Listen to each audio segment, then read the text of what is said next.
সমাজে কিছু শ্রেণী পেশার মানুষ কায়িক শ্রমের উপর নির্ভর করে জীবন জীবিকা নির্বাহ করে থাকেন। কায়িক শ্রম হলো মানুষের দ্বারা করা শারীরিক কাজ।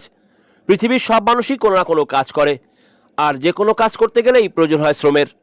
সেই হিসেবে পৃথিবীর সকল মানুষকেই শ্রমিক হিসেবে অভিহিত করা যায়। কায়িক শ্রম ও মেধাশ্রম প্রদানকারী উভয় শ্রমিক। শ্রমের বিনিময়ে যারা জীবন ধারণ করে থাকেন তারাই শ্রমজীবী। আর মানুষের শ্রম ও চেতনা এই দুই হলো সব সামাজিক সম্পদের উৎস। বর্তমানে বিশ্বের মোট জনসংখ্যার বেশিরভাগই শ্রমজীবী মানুষ। বিশেষ করে যারা কায়িক শ্রম করে জীবিকা নির্বাহ করে সে সকল শ্রমিকেরা হাড় ভাঙা খাটুনি খেটে খাদ্য বস্ত্র উৎপাদন পাশাপাশি বাসস্থান নির্মাণ করে। এই শ্রেণীর লোকদের কঠোর শারীরিক পরিশ্রম ছাড়া নিজেদের মৌলিক চাহিদা পূরণ করা ভীষণ মুশকিল হয়ে পড়ে। এ সকল শ্রমিকদের কাজের ক্ষেত্রগুলি নিরাপদ নয়। প্রতিটা মুহূর্তে জীবনের ঝুঁকি নিয়ে তারা কাজ করে থাকেন। তাই প্রতিটি শ্রমিকই দেশের সম্পদ। তাদের শ্রমের বিনিময়ে দেশের অর্থনীতির চাকা সচল রয়েছে।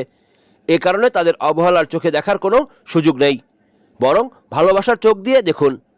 কাজী রনি, সংবাদ 24 নিউজ ডেস্ক।